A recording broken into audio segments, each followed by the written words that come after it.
conceptual perspective to things. People talk about a desire to be successful, all of the elements. Hello, everybody. Dr. Rick Wallace here, dropping in on you. This is an impromptu. This is not one of my scheduled live streams. I'm just sitting up here, and I actually came across a post that a good friend of mine posted that was asking how many brothers or men get consistent texts from their women or their wives throughout the day. Have you eaten? I love you. Hey, handsome. On and on and on.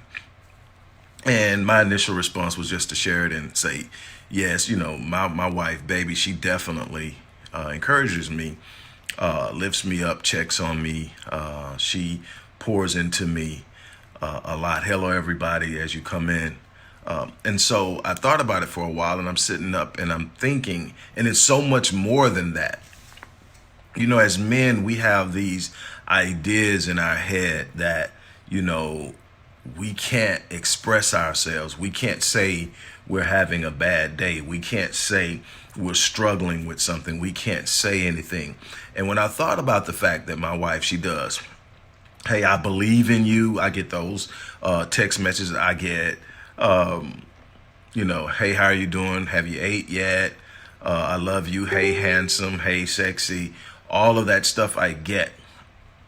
She doesn't, just bombard me and text me and jump on, and it's not like every other minute that I'm getting something, and it's not necessarily every day. And I'm not a high maintenance in that area. I don't need a lot of affirmation and confirmation externally. I know who I am. I know why I'm here.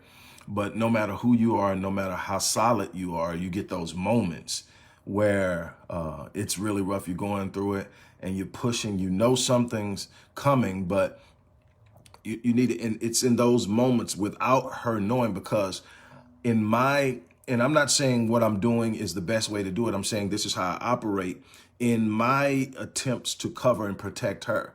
I don't tell her about what I'm struggling with. I don't want that weight on her, but she knows. And it's not like she knows because she's sitting up watching me. These text messages come when she's in a completely different place.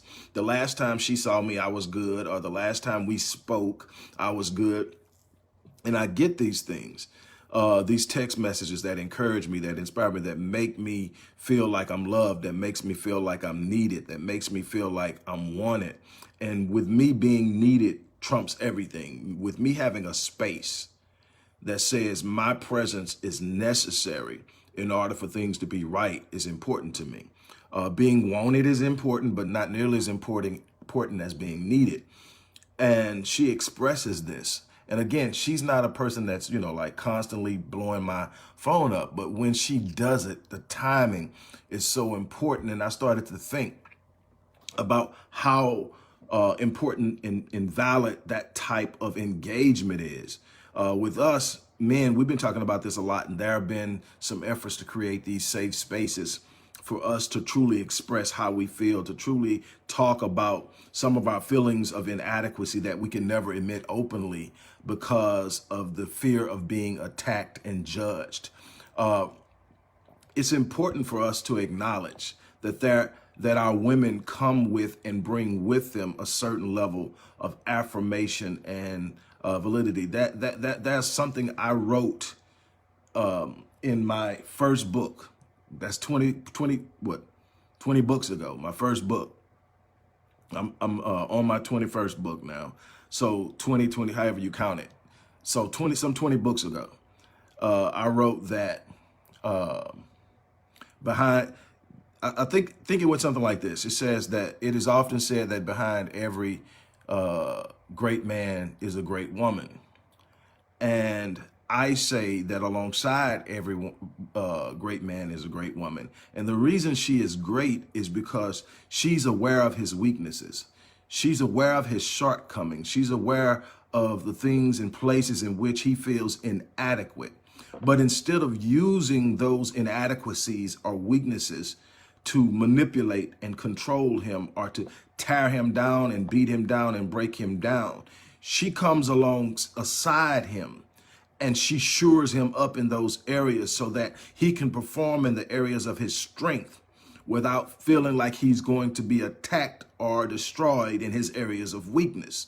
She holds him up. She speaks to his need to be affirmed that he's moving in the right ways, not just speaking verbally, but speaking from a place of spiritual energy, from a place of trust. To me, there's no, I mean, my wife says some unbelievable things to me. She's always encouraging me. She's always lifting me up. It's a great place to be. But what she affirms me most is when she just simply leans into me in a way that says, I'm trusting you with everything. I'm trusting you with my life. I'm trusting you with my safety. I'm trusting you with my heart. And when she leans into me, she says, I trust you will protect me. There's no feeling that tops that for me. When she leans into me and say, okay, do what you do. You got to have us right now. That is powerful. So we have to get to a point on both sides where we're communicating with one another, where we're talking to one another, where we're trusting one another, where we're understanding that we're building something together. We talk about black love all the time. And this goes for anybody that's not black that's watching this. This goes for anyone. But we talk about black love a lot. We talk about it, but we don't truly engage the dynamics of it in a way of understanding why it's so important. Our experiences are unique. And the only one that can truly understand your experiences is someone who has witnessed it first and foremost with the men that they grew up with, their fathers, their brothers, their uncles, and seeing what they went through. Also witnessed it from a female perspective. If you're a male, from the female perspective, if you're a female from the male perspective, they understand it. They can relate. They can talk about it. They know the language, and they can empathize with it because they know the feeling. And we've got to tap into that. We've got to tap into that. We've got to talk about unrealistic expectations. We've got to talk about raising the bar of excellence. We've got to talk about being honest about what we feel. That's the area I struggle in. My wife asked me, I'm okay. I'm good. Not every time I say I'm good, I'm good. But, you know, in a level of sense of pride, what I'm doing in my mind is saying, I'm not going to throw this burden on you. And what it's actually saying is, I don't trust that you can handle this burden and everything else, despite the fact that you've been unbelievably strong throughout your life. And yeah, she tells me all the time, I'm overprotective. And I own, before anything else, yes, I'm a provider. Yes, I have a strong sense of the need to provide for my wife and my family. And not just those in the home, but starting with those in the home, but all of my family. I have that yearning. That's my drive. That's what pushes me.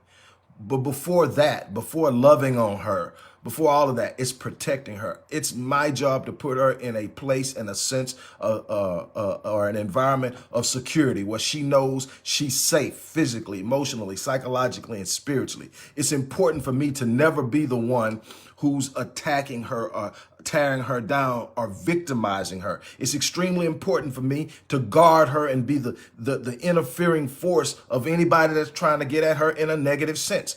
And if anybody's ever tried to get at her, family or otherwise, they will tell you they have to come through me. Well, in the sense of doing that, I also have to be aware of, I need to allow her to do that for me sometimes. That no matter how tough I want to be, no matter how strong I am, there are times when her unique gifts are necessary to create the proper environment. All I'm saying is that one little post about that, something as simple as a text message, is so much more dynamic than that, spiritually, psychologically, emotionally. And we don't give it enough thought. We don't put enough value into it. We want to pretend that everything's great and we're always good. And the truth is, we're not always good. There are some times that it's absolutely necessary that you have that person that's going to speak into you in a way that you need to be spoken into, to pour into you, to elevate you, to encourage you, to empower you. It's absolutely necessary to have that. We've got to promote it. We've got to encourage it. We've got to model it. We've got to live it. We've got to create an environment where we show our babies what love really is. not the romanticized things that show up in novels and movies and television shows, but the strong grit of love, the strong commitment of love, the strong force of being tied to someone at a soul level, at a spiritual level, beyond the physical, beyond what can be physically observed. It's our responsibility to elevate one another. I just want to encourage everybody.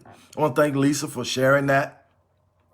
Most of all, I want to thank my wife for loving me in a way that I've always known was possible, but at times was wondering if it was going to ever come. I want to thank her for that. I want to encourage all of you guys to believe in love. For those of you that already have someone, love, far beyond the notion of romance, love beyond the idea of the giddy feeling you get in new relationships. I'm talking about love beyond that, love into a place of peace, love into a place of high expectations and anticipation of longevity. Love. I mean, look at them and see, Eric, I'm glad you showed up, because when I look at you and the bishop, it comes to mind. See, that's a kind of love where you're loving into their purpose. You're loving into their ability to impact. And you're loving into what that means for the future of not just your home, but for your community, for your race, for this world, for the people who are yearning for something better. You see the purpose in your mate, and you pour into it. You literally lift them in that area. There's so much that can be done when we start building as teams from a place of authentic love. And that's my encouragement to every last one of you. Love from the deepest part of you. Love beyond the moment where, okay, you're feeling good. And I want to leave on this note. There are times I tell people, when I'm teaching this, which I do a lot, a lot of it comes from my first and my fourth book. The first book is The Invisible Father, Reversing the Curse of a Fatherless Generation. And the fourth book is When Your House Is Not a Home, dealing with conflict in the marriage. And one thing I say is my way of dealing with my wife has nothing to do with how I feel. And people often go, what does that mean? There are times that I'm looking at her and I can't stand where I'm at right now with it because we done had a disagreement. Those times are few and far between. I am grateful for that. I mean, I can't even tell you the last time because of how I choose to deal with it. We're weird like that. We don't argue. But the last time, there are times when we're not on the same page, just put it that way. And I'm looking at her, but I never treat her differently. I never sit up and say, okay, I'm mad, I'm not opening that door. She understands. If I'm present, she doesn't touch a door. She gets in trouble sometimes because she's so independent. If you touch that door, it's going to be a problem. You don't pump gas. You don't touch doors. You don't lift boxes. And I hold her at night, no matter what done transpired during the day. It has absolutely nothing with a feeling. It has everything to do with the obligation and a commitment and a covenant and the vows I gave to love her. And love has nothing to do with the feeling. It has everything to do with the commitment. It has everything to do with the willingness to express in commitment through action what you have vowed to do. That's true love. Love doesn't give consideration or consult how you're feeling at a given moment. If your relationship is fluctuating or vacillating because of where you are in your moods, that's a problem. You got to learn to love the same and with the same intensity. And I would argue that I go out of my way when there's some disquietude within the relationship. I go out of my way to be even more loving. It's training me to perform regardless of how I feel.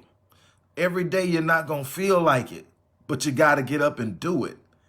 On that note, I'm going to get off. I could talk about this all day, but I just had to touch it. Hopefully somebody will hear it. Somebody will get something from it. Somebody's life, marriage, or future will be better because of it, but definitely share it. On that note, I'm out of here. Here I come, ready or not. from a conceptual perspective, then people talk about a desire to be successful.